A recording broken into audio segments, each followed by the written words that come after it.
თავდაპირველად დავიწყოთ იმით, რომ ბერა ივანიშვილის უახლოესი ძმაკაცის რესტორანთან რამდენიმე საათის განმავლობაში იყვნენ მობილიზებული როგორც შინაგან საქმეთა სამინისტროს კრიმინალური და საპატრულო პოლიციის თანამშრომლები, ასევე აღსრულების ეროვნული ბიუროს წარმომადგენლები, რომელთან ერთადაც ბერა ივანიშვილის ხელშეუხებელი ძმაკაცი ლაშა ბასლანძეც იმყოფებოდა. სწორედ ბასლანძის მოთხოვნა დააკმაყოფილა საქალაქო სასამართლოს მოსამართლემ და ტიბუა, რომლის საკუთრებაშიც არის რესტორანი ქვევრი, გამოასახლა ამ რესტორნიდან. შესაბამისად ლაშა ბასლანძე არის ეხლა ის პერი, რომელსაც ისევ მიეცა შესაძლებლობა და უფლება იმისა, რომ მართოს ეს რესტორანი. მიუხედავად იმისა, რომ ტიბუას მხარემაც მოსამართლეს მიმართა, რომ დაეკმაყოფილებინათ სარჩელი და მას გაეგრძელებინა საქმიანობა, მოსამართლემ არ დააკმაყოფილა ტიბუას მხარის შუამდგომლობა და დააკმაყოფილა მხოლოდ ბერა ივანიშვილის უფლებადამცველების შუამდგომლობა, რომლებმაც მოითხოვეს, რომ ტიბუა, რომლის საკუთრებაშიც არის რესტორანი ქვევრი, გამოსულიყო ამ რესტორნიდან და ლაშა ბასლანძე, რომელიც არ ასრულებს მასზე დაკისრებულ სახელშეკრულებულ ვალდებულებებს,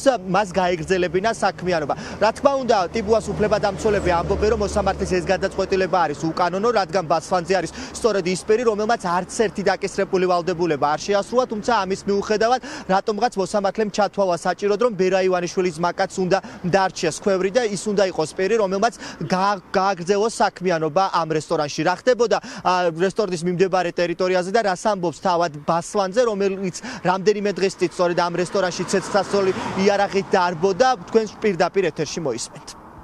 სამართლებრივად მიმართეთ სასამართლოს, სასამართლომ გადაწყვიტა, რომ მოიჯარე მხარე ჩვენვად და ჩვენ უნდა შევიდეთ მმართველობაში. ამდენი ხანია ვცდილობდით შესვლას და არ გამოვიდა და სასამართლომ მიმართა აღსრულებას. შპს დისი ჯგუფს და შპს რესტორან ქვევრს შორის, რომლის დამფუძნებელი გახდა ბატონი ლაშა ბასლანძე, აფორმდა იჯარის ხელშეკრულება, რომლითაც შპს რესტორან ქვევრს უნდა აეღო მფლობელობაში და მართვაში ეს ობიექტი.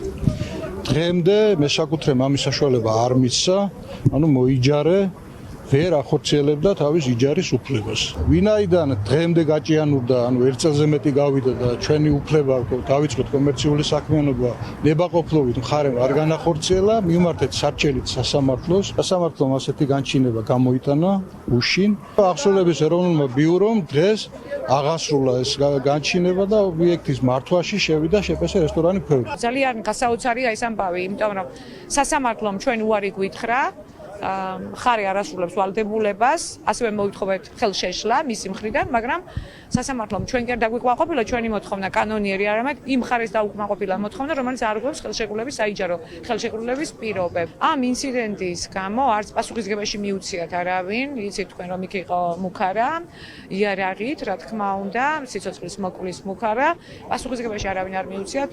პოლიციის რეაგირება არის 0, სახელმწიფოს პროკურატურის რეაგირება არის 0.